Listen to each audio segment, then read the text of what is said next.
میں پیشاب میں ایک علامت ہے جو جلسیمیم سے ملتی ہے، اور جلسیمیم بھی ٹھنڈی دوا ہے ویسے، لیکن لیگیسز میں اور اس کے پیشاب میں فرق یہ ہے کہ لیگیسز میں عموماً پیشاب میں کچھ رنگ پایا جاتا ہے، یلو یا اور کچھ رنگ آئے گا. اس کا کھلا پیشاب بالکل بے رنگ، گویا اس میں کچھ نہ ہو، صرف پانی ہی ہو. لیکن جب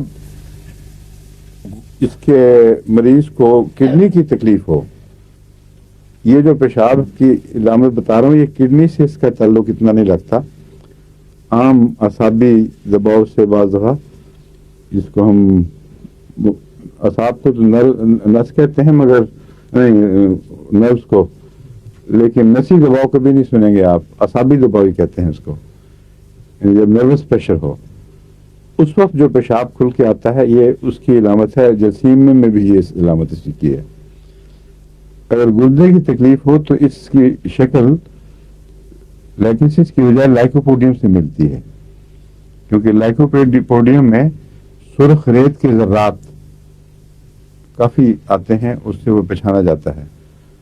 تو اس میں بھی کیلکولائی پیدا ہوتے ہیں اور سرخ ذرات پیشاب میں اس کے خاص رنگت دے دیتے ہیں. اس وقت علامتیں دیکھنی پڑیں گی کہ لائکوپوڈیم استعمال کرنا ہے کہ یہ. اس کی جو رومیٹک ٹینڈنسیز ہیں وہ میں بتا چکا ہوں پہلے، ٹخنوں سے شروع ہو کر پاؤں سے اوپر کی طرف بڑھتی ہیں. ایک یہ بھی بات بھی دیکھنے والی ہے، کیونکہ آپ کے جو آغاز ہوا تھا پاؤں سے آغاز ہوا تھا یا گھٹنے سے یا اوپر سے نیچے کی طرف آئی ہے؟ پاؤں کے پنجہ پنجے سے تو لیڈم کی شبہ انگوٹھا بھی نہیں، چھوٹی انگلی کے ساتھ والی پنجے کے لیڈم سنجیدگی سے استعمال کر کے دیکھنا چاہیے. نیچے اترے 30 میں، پھر اوپر جائیں گے، دوسری طرف جا کے دیکھیں گے 200 سے پہلی طرف کیا اثر ہوتا ہے. ٹھیک ہے. اچھا. اس کی مینسٹرل سمپٹمز میں ارلی کے متعلق زیادہ ملتا ہے، اور پروفیوز بہت زیادہ، اور کھلا ہوا سرخ رنگ. اگر مینسٹریشن کی ٹربلز اور دوسری پیشاب وغیرہ کی جو تکلیفیں ہیں، ان میں بڑی کھلی تصویر لیڈم کی مل جائے تو پھر یہ کہتے ہیں کہ یوٹرین ہر قسم کی بیماریوں کا علاج ہوتا ہے. اگر یہ لیڈم کی یہ علامتیں مل جائیں، یعنی ارلی مینسٹریشن، کھلے سرخ رنگ کی ہو، پیشاب میں بھی کچھ اس کی علامتیں ملتی ہوں، مثلا وہ کھلا، بہت کھلا یا سرخ ذرات والا، تو اس میں یوٹرس کے اوپر اس کا بہت اچھا اثر دیکھا گیا ہے. مجھے خود تجربے میں معلوم نہیں، لیکن بس ڈاکٹر نے لکھا ہے کہ مفید ہے. جی اس میں بے رنگ ہے؟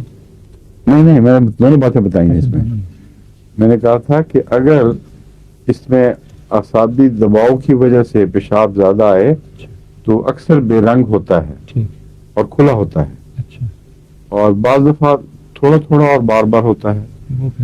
تو یہ جو ہے، یہ اگر گردے میں تکلیف ہو اس کے تو پھر سرخ ذرات آتے ہیں، جس کا مطلب ہے کہ کیلکولائی پیدا ہو رہے ہیں، جس طرح لائکوپوڈیم میں ہوتے ہیں.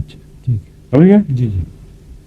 بعض دفعہ ڈپازٹ ہوتا ہے. بعض عورتیں مجھے علاج کے لیے آتی ہیں تو کہتی ہیں پیشاب کے بعد جو برتن تھا اس کے گرد ہلکا ہلکا سرخ ڈپازٹ آیا ہوا ہے، جو خون کا نہیں لگتا بلکہ خون سے ملے جلے ذرات سے پیدا ہوتا ہے. تو اس میں لیڈم یا اس قسم کی دوائیں مفید ہیں. ایک اور دوائی ہے جس میں کیلکولائی بہت ہیں لیکن سرخ نہیں. کسی کو یاد ہے؟ میں پڑھا چکا ہوں آپ کو غالباً. ہاں پڑھا چکا ہوں. کیلکولائی کیا ہوتا ہے؟ کیلکولائی وہ جو چھوٹے چھوٹے کرسٹل بن جاتے ہیں، پتلی تو بڑی چیز ہے نا، جو چھوٹے چھوٹے کرسٹل بن جاتے ہیں وہ بہت تکلیف دیتے ہیں. وہ بعض دفعہ چھیل دیتے ہیں نالی، اور اس چھیلنے کی وجہ سے ہی سرخی پیدا ہوتی ہے. وہ تو کیلکولائی کی نہیں ہے دوا، وہ تو کڈنی کے اسٹونز کی دوا ہے. حضور کینتھرس ہے؟ اور نہیں سات سپریلا کیلکولائی کی چوٹی کی دوا ہے. سات سپریلا میں یہ سرخی کی علامت نہیں آتی، لیکن کثرت سے نکلتے ہیں اور اریٹیشن پیدا کرتے ہیں. اس کے نتیجے میں ہو سکتا ہے کبھی خون بھی آ جائے، لیکن ایسا جو اندر رسک ہے اس کے رنگ کو بدل دے. کیلکولائی کے اندر معلوم ہوتا ہے رسک کے ساتھ ساتھ بنتے ہیں کیلکولائی، اور ساتھ ساتھ خون کی امیرش ہو رہی ہے. یہ ٹپیکل علامت لائکوپوڈیم کی سمجھی جاتی ہے، اور لیڈم میں بھی ہے. اور صرف کیلکولائی بچوں میں بہت زیادہ آباد ہے. ریت لگتا ہے، ریت نکلی ہے اندر سے. وہ پیشاب جو ریتلا ہو وہ خاص علامت ہے سات سپریلا کی. سات سپریلا کی دوسری علامت یہ ہے کہ اس کا مریض، اس کے بچے بھی بوڑھے دکھائی دیتے ہیں.